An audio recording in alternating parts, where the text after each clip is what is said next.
You've seen the moment on television 100 times. An entrepreneur stands alone in a vast, high-stakes boardroom, bathed in a single harsh spotlight, pitching a physical prototype to a row of intimidating billionaires. It is an environment engineered for high drama. If you watch enough of these shows, it's easy to buy into the myth.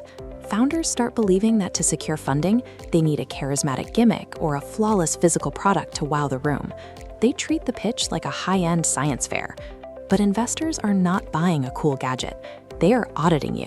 They want your unit economics, your customer acquisition costs, and your core business structure to actually get this product on the road. Your performance in the room demonstrates whether you can maintain a defensible, sustainable business structure over the long term.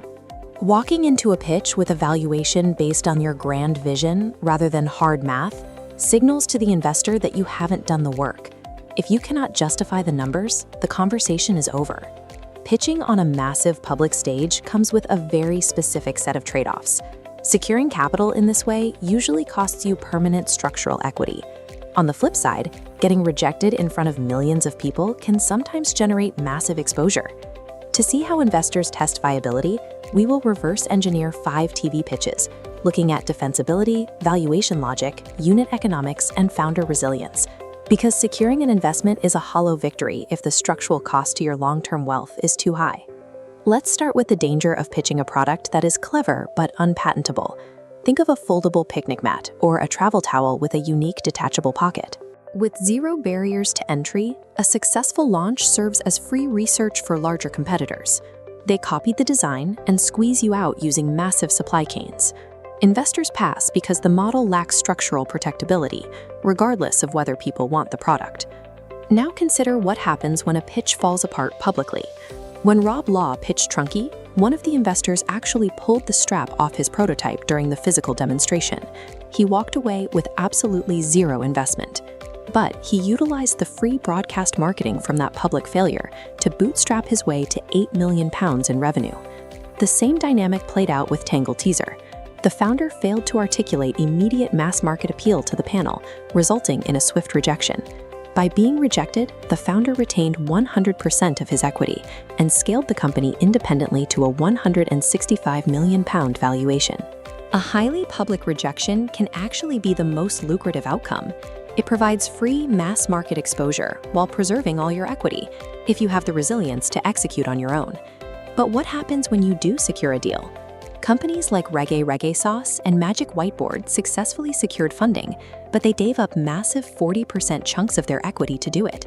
The immediate benefit of that trade-off is utilizing a celebrity investor's established network. With that kind of backing, you can quickly achieve nationwide scale in major retailers like Sainsbury's. But there is a painful back-end cost. The founders of Magic Whiteboard eventually wanted their independence. They had to spend £800,000 just to buy back the shares they originally sold for $100,000. Early cash and influence can aggressively accelerate your growth, but giving up merely half your company for seed capital is mathematically the most expensive money you will ever take. You can mitigate that cost by walking into the room with leverage. The founders of Fuzzy Deodorant used a highly successful crowdfunding campaign to prove market demand before they ever pitched an investor.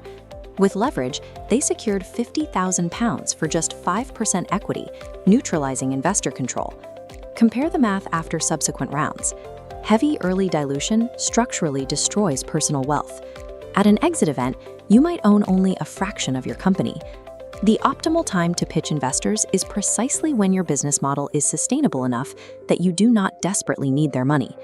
Entering a pitch as an idea stage founder without a rigid framework for metrics like your customer acquisition cost is incredibly dangerous. You are relying entirely on charisma and luck.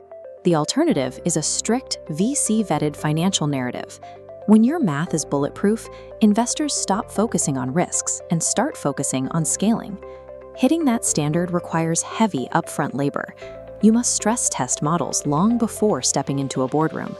None of the successful founders you just saw survived the pressure of the room by accident.